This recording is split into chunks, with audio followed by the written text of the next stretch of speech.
Bonjour, bonjour, bienvenue sur Une Voix qui porte. Je suis absolument ravie de te retrouver aujourd'hui ici sur ma chaîne pour pour dégommer une croyance qui est c'est trop simple pour fonctionner, c'est trop simple pour être efficace. Alors c'est un sujet qui revient hyper souvent sur la table, que ce soit au sein des praticiens, récemment c'est encore venu dans des fils de discussion, ou ça peut être aussi un obstacle pour les gens, une espèce d'auto-sabotage. À un moment donné on se dit non mais la technique est trop simple, elle n'est pas assez complexe donc elle ne fonctionne pas.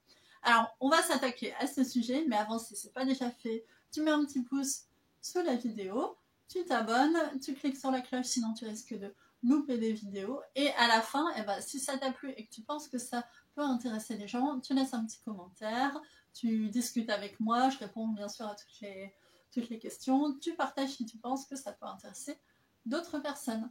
Voilà. Alors, on a des gens qui ressentent le besoin, avant d'utiliser des techniques, pour se rassurer des fois eux-mêmes, pour se sentir une certaine légitimité, et pour pouvoir dire ça n'a pas fonctionné mais j'ai tout bien respecté le protocole, d'élaborer des protocoles complexes. Alors, je n'ai rien contre les protocoles, ni contre les gens qui élaborent des protocoles, attention.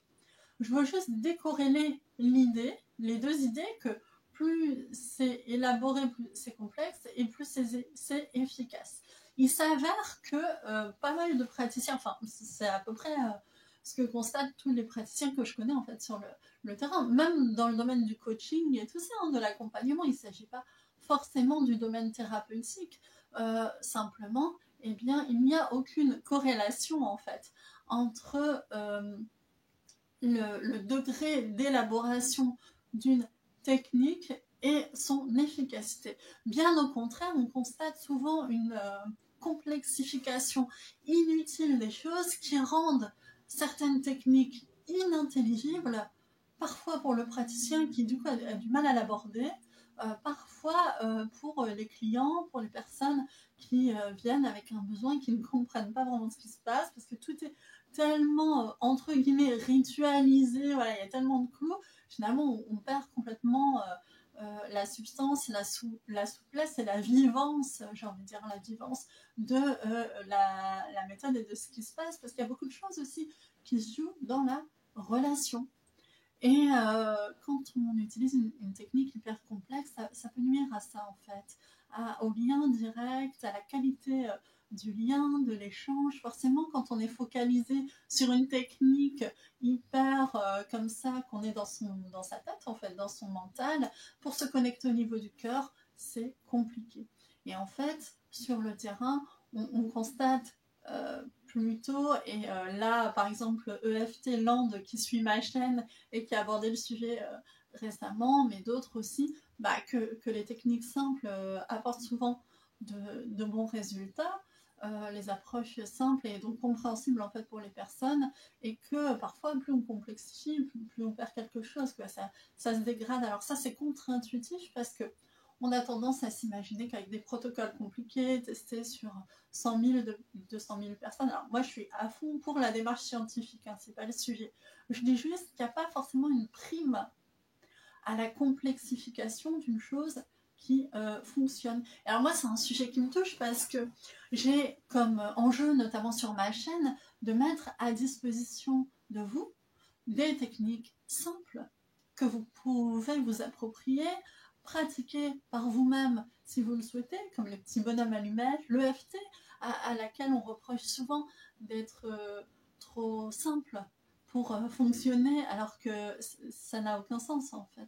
Même en hypnose, avec quelques bases de technicité, on peut très bien obtenir des résultats qui sont excellents, et à vouloir trop s'enfermer comme ça de manière rigide dans des petits cadres, on peut. Alors, ça rassure le praticien qui peut se dire j'ai tout bien fait dans les règles de l'art, comme c'était écrit à la virgule près. Donc, si ça fonctionne pas, c'est pas de mon fait, c'est un problème de réceptivité. Oui, enfin, c'est peut-être aussi que la qualité du lien n'était pas top, etc. Enfin, il y a d'autres choses en fait qui se jouent dans un échange. Il y a la confiance, il y a plein de trucs. Donc, on ne peut pas tout miser sur la complexité de la technicité, ça n'a pas beaucoup de sens. Et aussi, il y a des gens, mais alors là, je pense que c'est vraiment très marginal, mais qui essaient de s'approprier un peu des techniques comme ça, en disant, moi, j'ai fait des protocoles sérieux, bien carrés et tout, bah, tous les gens qui respectent pas mes beaux protocoles bien carrés, bien formalisés, comme une partition de musique, sont pas des gens sérieux. Bon, ça c'est pareil, hein, c'est pas très honnête non plus comme démarche. Voilà. Donc je voulais faire un petit point. Alors, je dis pas que c'est le cas de tout le monde. Encore une fois, il y a des gens très bien qui élaborent des protocoles super et que j'ai beaucoup de plaisir à lire et à découvrir. Vraiment, je jette la pierre à personne. Simplement, je voulais que ce soit clair dans ton esprit le fait qu'il n'y avait pas de corrélation en fait, entre le degré de complexité d'une technique et son efficacité. C'est pas plus c'est complexe, plus ça fonctionne. Les choses sont différentes et des techniques simples, fort heureusement, peuvent donner de grands résultats. Pense à la pleine conscience, par exemple. Il y a des gens qui, avec la pleine conscience, qui est quand même une technique, je veux dire, c'est difficile de faire plus simple que la méditation pleine conscience, quoi. Je prends mon... Bon, c'est l'exemple du petit grain de raisin, c'est qu'on met sur la bouche et puis on ferme les yeux et on se focalise sur le goût, la texture, etc. Rien de plus simple finalement. Est-ce que pour autant on peut dire que ce n'est pas efficace? Non, il y a des gens qui tirent des bénéfices de cette méthode dans le monde entier et pourtant c'est extrêmement simple. Voilà. Donc il n'y a pas forcément de lien et des gens qui voudraient enfermer des techniques, des méthodes dans des trucs hyper formalisés, bah, c'est dommage. Voilà, c'est dommage. Et puis ça peut créer une inquiétude aussi chez les personnes finalement qui suivent ces techniques simples-là et qui pourrait se dire oui, mais c'est trop simple pour être efficace. Non, non, concrètement, quand la technique est simple, quand la personne l'a bien comprise et qu'en plus elle a été capable de se l'approprier et qu'éventuellement elle peut la refaire seule si elle en a besoin, simplement par exemple des choses respiratoires, des choses comme ça.